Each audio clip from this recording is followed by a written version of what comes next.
Hey guys, it's Ray. Welcome back to my channel, and in today's video I'm going to be discussing the case of Kaya Marie Centeno.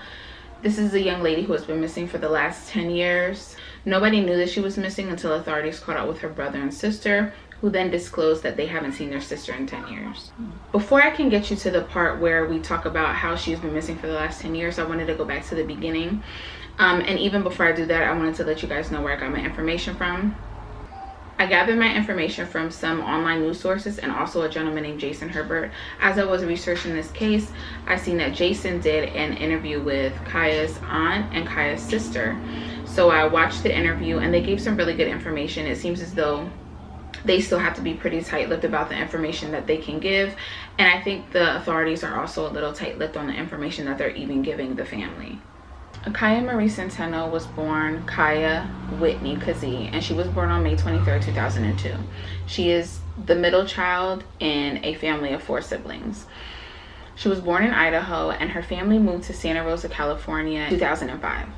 Sometime after their relocation from Idaho to California, Sunday and Kenneth, which is Kaya's parents, ran into some type of trouble. I'm gonna assume financial trouble because the aunt did disclose in the interview that Sunday was receiving TANF benefits. During that time, they were also having trouble taking care of their kids. And Kristen did mention that there was no abuse whatsoever. So she wanted to make that very clear of her parents, that her parents never abused them in any way whatsoever.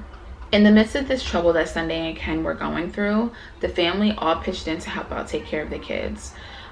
They all lived in the same vicinity, so the kids would go stay with their grandparents or stay with their aunts, stay with their uncles at this time because the parents were having trouble. In 2007, Kaya and her siblings were taken into CPS custody. Now, during the interview, it seemed as though the aunt was referring to a family friend or a family member who had called the authorities on Ken and Sunday because they were receiving benefits but didn't have possession of their children. The children were staying with different family members.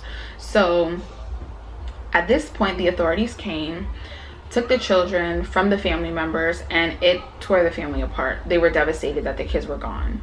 Once the kids were in CPS custody, family members reached out to try to get the kids to be able to stay with them through CPS, but CPS wasn't having that at all. Actually, the only one that was able to stay with family members was Kristen, which is puzzling to me because different family members had reached out and tried to keep all of the children, but CPS wouldn't allow it. So the 3 younger siblings, Kaya, a younger sister, and a younger brother, had to go stay with Jean and Jose. They were actually given to Jean and Jose the day after they were taken out of their family's home. And after they were taken to Jean and Jose Centeno's place, they never were able to go back with their family. During this time, family members, including Kristen, were allowed to visit the 3 younger siblings. And this went on until 2008, about a year later, until the Centenos officially adopted the children. Once the children were officially adopted, it seemed as though all communication was cut off. Kristen, who was 10 at the time, was promised that she would be able to visit her brothers and sisters and have contact with her brothers and sisters, but once they were officially adopted, all communication stopped. At this point, Kaya was 5, the younger sister was 3, and the younger brother was 2. It was something like that. I'm not sure if I got the ages exactly right, but I think that was close to their age range. They were like one behind another. So the Centenos didn't adopt children over a certain age, and I'm gonna assume here, I may be wrong, but I'm gonna assume that they didn't want to adopt Kristen because Kristen was probably too old, in the sense that they knew that they were going to do what they were going to do to these kids when they got the kids, and they knew that Kristen was old enough to tell. When kids are young, like 4, 3, 2, they're easily manipulated and you can easily brainwash them, whereas Kristen was too old to do that too. During the interview, their aunt Karen said that she's not even sure the adoption was legal, or she questions the validity of the adoption because it happened so fast. Sunday and Kenneth had no time to really get themselves together and get back on their feet in order to get their children back. Soon after the adoption, Kaya was enrolled at John Reed Elementary School for 2nd grade. At some point, she was taken out of school and said to be homeschooled. And ever since then, nobody's seen her. That was the last time she was actually seen. That was the last time somebody actually put eyes on her. During the period of about 2010 or 2011 until 2018, nobody knew what was going on with the Centeno family. They seemed to keep their family in the house. The kids weren't out much, and it seemed as though they had their family on lock and key. But in 2018, the Centenos dropped off the 2 younger siblings to extended family in Mexico. During the interview that Jason did, Kristen and Aunt Karen said that the family that the kids were staying with in Mexico had neighbors, and the neighbors seen 2 white kids staying next door, and they seemed odd to them. So they called authorities, and I don't know what prompted the call. I don't know if they were being abused or the neighbors just thought there was something wrong with these kids staying. They just didn't belong. I'm not exactly sure. But once they were able to get into the house and get in contact with the kids, they found out that they were originally from California, and that they were dropped off about 1.5 years ago, and that during the 10-year period they were being abused. And while they were interviewing the kids, it came up that they had a sister who they haven't seen for the last 8 to 10 years. So the 2 younger siblings have now been brought back to the United States, back to Rohnert Park, California, and they are in protective custody. After the authorities did the interview with the 2 younger siblings, they were able to get a search warrant for the home in Rohnert Park, which Gina Centeno still stayed in. I guess her and Jose Centeno have split up since they took the kids to Mexico.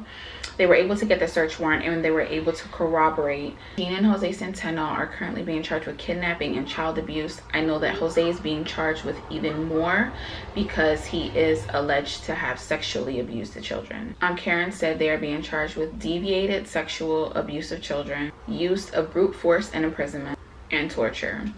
So she said basically they were being tortured and served as sex slaves to these 2 adults. They had a court date of October 5th, and I haven't been able to find anything on the case as of now, and it's the end of October. So I'm going to imagine that this case is going to be long and drawn out and take a long time. I really do want to follow it, so I will be checking periodically to see what's going on with the case. Jason asked Kristen and Aunt Karen to speculate on what happened, and Aunt Karen said that she believes that Kaya was taken to Mexico a long time ago, because humans are creatures of habit. So they probably took Kaya to Mexico a long time ago and left her there, and that's where she could possibly still be. She probably doesn't even know her name is Kaya, and she probably doesn't even speak good English anymore if she's been there for 8 to 10 years, especially if she was there since she was a little child. Some people also say that she could be rehomed and it's just undocumented, but I'm not so sure of that, because if you're being charged with all these charges, wouldn't you say something about the child being rehomed if that were the case?